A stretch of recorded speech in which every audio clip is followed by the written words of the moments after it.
Hi, my name is Lynn McTaggart. Welcome to my podcast, Living the New Science. In these podcasts, I'm covering some extraordinary discoveries by frontier scientists and why this changes everything we think about how our world works and also how we should live our lives.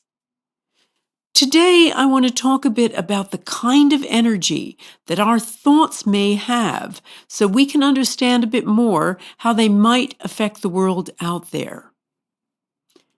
In 1994, a psychologist called Dr. Gary Schwartz from the University of Arizona sat in on a lecture by physicist Elmer Green, one of the pioneers of biofeedback. Green, like Schwartz, had grown interested in the energy being transmitted by the mind. To examine this more closely, he had decided to study remote healers and to determine whether they sent out more electrical energy than usual while in the process of healing. Green reported in his lecture that he had built a room whose four walls and ceiling were entirely made of copper and were attached to microvolt electroencephalogram, that's EEG, amplifiers, the kind used to measure the electrical activity in the brain. Ordinarily, an EEG amplifier is attached to a cap with embedded electrodes, each of which records separate electrical discharges from different places in the brain. The cap is placed on a person's head, and the electrical activity picked up is displayed on the amplifier. EEG amplifiers are extraordinarily sensitive, capable of picking up the most minute of effects, even 1/1,000,000th of a volt of electricity. In remote healing, Green suspected that the signal produced was electrical and emanated from the healer's hands. The copper wall acted like a giant antenna, magnifying the ability to detect the electricity from the healers and enabling Green to capture it from 5 directions. He discovered that whenever a healer sent healing, the EEG amplifier often recorded it as a huge surge of electrostatic charge. It's the same kind of the buildup and discharge of electrons that occurs after you shuffle your feet along a new carpet and then touch a metal doorknob. It made perfect sense that we transmitted energy. A great deal of evidence had already proved that all living tissue has an electric charge. Placing this charge in three-dimensional space caused an electromagnetic field that traveled at the speed of light. The mechanisms for the transmission of energy were clear, but what was unclear was the degree to which we sent out electromagnetic fields and whether our energy was being picked up by other living things. Some people might even have a more powerful positive or negative charge than others. In Elmer Green's copper wall experiment, all sorts of equipment malfunctioned in the presence of Rosalind Bruyere, a famous healer. Schwartz was onto something fundamental about the actual energy that human beings emit. Do thoughts also create a relationship with the people around us? Every intention towards someone else might have its own physical counterpart, which would be registered by its recipient as a physical effect. Elmer Green demonstrated in his research that an enormous surge of electrostatic energy occurred during healing. When a person is simply standing still, his or her breathing and beating heart will produce electrostatic energy of 10 to 15 millivolts on the EEG amplifier. During activities requiring focused attention, such as meditation, the energy will surge up to 3 volts. During healing, however, Green's healers produced voltage surges up to 190 volts. One produced 15 such pulses, which were 100,000 times that of normal, with smaller pulses of 1 to 5 volts appearing on each of the 4 copper walls. On investigating the source of this energy, Green discovered that the pulses were coming from the healer's abdomen, called dantian, and considered the central engine of internal energy in the body of Chinese martial arts. Stanford University physicist William Tiller constructed an ingenious device to measure the energy produced by healers. The equipment discharged a steady stream of gas and recorded the exact number of electrons pulsing out with the discharge. Any increase in voltage would be captured by the pulse counter. In his experiment, Tiller asked ordinary volunteers to place their hands about 6 inches from his device and hold a mental intention to increase the count rate. In the majority of more than 1,000 such experiments, Tiller discovered that during the intention, the number of recorded pulses would increase by 50,000 and remain there for 5 minutes. These increases would occur even if a participant was not close to the machine, so long as he or she held an intention. Tiller concluded that directed thoughts produced demonstrable physical energy, even over remote distance. 2 other studies measured the actual electrical frequencies emitted by people using intention.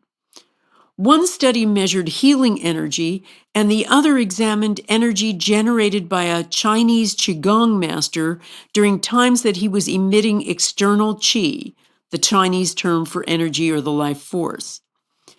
In both instances, the measurements were identical. Frequency levels of 2 to 30 hertz were being emitted by the healers. This energy also seemed to change the molecular nature of matter. Bernard Grad, an associate professor of biology at McGill University in Montreal, examined the effect of healing energy on water that was to be used to irrigate plants. After a group of healers had sent healing to samples of water, Grad chemically analyzed the water by infrared spectroscopy. He discovered that the water treated by the healers had undergone a fundamental change in the bonding of oxygen and hydrogen in its molecular makeup. The hydrogen bonding between the molecules had lessened in a similar manner to that which occurs in water exposed to magnets. A number of other scientists confirmed Grad's findings. Russian research discovered that the hydrogen-oxygen bonds in water molecules undergo distortions in the crystalline microstructure during healing. These kinds of changes can occur simply through the act of intention. In one study, experienced meditators sent an intention to affect the molecular structure of water samples they were holding throughout the meditation. When the water was later examined by infrared spectrophotometry, many of its essential qualities, particularly its absorbance, which is the amount of light absorbed by the water at a particular wavelength, had been significantly altered. When someone holds a focused thought, he may be altering the very molecular structure of the object of his intention. In his research, Gary Schwartz wondered whether intention only manifested as electrostatic energy. Perhaps magnetic energy also played a role. He remembered a study carried out by William Tiller in which psychics had been placed inside a variety of devices that blocked different forms of energy.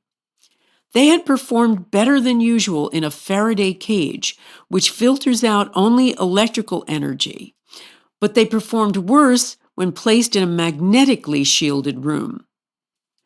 From these early studies, Schwartz gleaned 2 important implications. Healing may generate an initial surge of electricity, but the real transfer mechanism may be magnetic. Indeed, psychic phenomena and psychokinesis, which is the study of mind over matter, could be influenced simply through different types of shielding.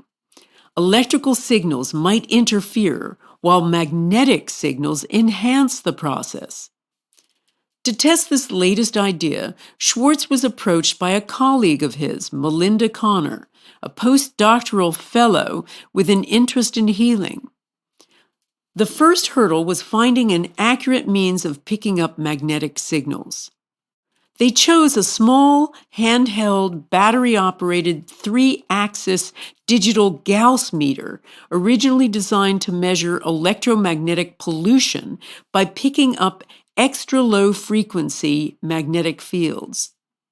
The Gauss meter was sensitive enough to pick up 1/1000th of a Gauss, a very faint pulse of a magnetic field. Connor and Schwartz gathered together a group of practitioners of Reiki, the healing art developed a century ago in Japan.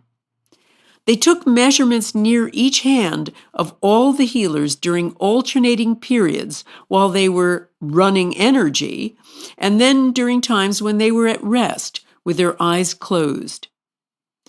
Next, the pair assembled a group of master healers with a substantial track record of successful dramatic healings. Again, Connor and Schwartz took magnetic field measurements near each hand while the master healers were running energy and then at rest. Then they compared the Reiki measurements with the measurements they'd taken of people who had not been trained in healing. Once Schwartz and Connor had analyzed the data, they discovered that both groups of healers demonstrated significant fluctuations in very low pulsations of a magnetic field emanating from both hands. A huge increase in oscillations in the magnetic field occurred whenever a healer began to run energy. However, the most profound energy increase surged from their dominant hands. So if they were right-handed, it would be the right hand. The control group of people who were not trained healers did not demonstrate this same effect. Then Schwartz compared effects from the Reiki group with those of the master healers and discovered another enormous difference. The master healers averaged close to 1/3 more magnetic field changes per minute than did the Reiki healers. Schwartz and Connor had their proof that directed intention manifests as both electrostatic and magnetic energy. But they also discovered that intention was like playing the piano. You need to learn how to do it, and some people do it better than others. But the possibility that healing might be a magnetic effect did not explain long-distance remote healing. In some instances, healers sent healing from thousands of miles away, and the effect did not decay with distance. In one successful study of AIDS patients who improved through remote healing, the 40 healers involved in the study sent the healing to the San Francisco patients from locations all across America. Similar to electrical fields, magnetic fields decrease with distance. The magnetic and electrical effects were likely to be some aspect of the process, but not its central one. It was likely to be closer to a quantum field, possibly more akin to light. Schwartz began to consider the possibility that the mechanism creating intention originated with the tiny elements of light emitted from human beings. In the mid-1970s, a German physicist named Fritz Albert Popp had stumbled upon the fact that all living things, from the most basic of single-celled plants to the most sophisticated of organisms, like human beings, emitted a constant tiny current of photons, tiny particles of light. He labeled them biophoton emissions and believed that he had uncovered the primary communication channel of a living organism, that it used light as a means of signaling to itself and to the outside world. We've discussed this in an earlier podcast. For more than 30 years, Popp maintained that this faint radiation, rather than biochemistry, was the true driving force in orchestrating and coordinating all cellular processes in the body. Light waves offered a perfect communication system able to transfer information almost instantaneously across an organism. Having waves rather than chemicals as the communication mechanism of a living being also solved the central problem of genetics, how we grow and take final shape from a single cell. It also explains how our bodies manage to carry out tasks with different body parts simultaneously. Pop theorized that this light must be like a master tuning fork, setting off certain frequencies that would be followed by other molecules in the body. Could it be that these were the frequencies that mediated healing? Schwartz got hold of a state-of-the-art, super-cooled CCD camera, the kind used on telescopes. This exquisitely sensitive equipment, now used to photograph galaxies deep in space, picks up about 70% of any light, no matter how faint. Schwartz was finally able to test whether healing intention also generated light. His colleague Kathy Creeth got hold of a number of healers and asked them to place their hands on the platform underneath the camera for 10 minutes. Schwartz's first crude images showed a rough glow of large pixelations, but they were too out of focus for him to analyze them. Next, he tried placing the healer's hands on a white background, which reflected light, rather than a black one, which absorbed light. The images were breathtakingly brighter. A stream of light flowed out of the healer's dominant hands, almost as though it were flowing from their fingers. Schwartz now had his answer about the nature of conscious thought. Healing intention creates waves of light, and indeed, among the most organized light in nature. Here's a little experiment to test the power of your energy on the people around you. Get close to one of your loved ones or friends or coworkers, and first send positive intention to them. And see how it affects them physically. Are they more coordinated than usual? Are they more positive than usual? Just see what happens. Then send negative intention to the same person. And look at their movements this time. Are they clumsier than usual? You might be affecting them just that way with an electrostatic charge. This is Lynn McTaggart, helping you to live the new science. Keep listening, and I'll continue to give you information and tips each time about how to incorporate this new information into your life. And don't forget, just once a year, I offer intensive teaching on the keys to successful intention and the Power of 8 during a single year-long Power of 8 masterclass. It's a 6-week webinar course, after which I place all the masterclass members in Power of 8 groups to meet for an entire year under my ongoing supervision. You then receive 4 more bonus live webinars from me, plus weekly tips, guidance, and monitoring for the entire year. You meet with your intention family regularly via Skype or Zoom and watch the miracles unfold.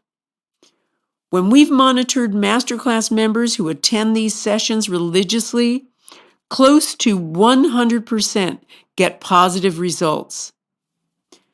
This past year, my participants have overcome depression and many other chronic illnesses, had amazing financial windfalls, found dream homes and dream jobs, and much more.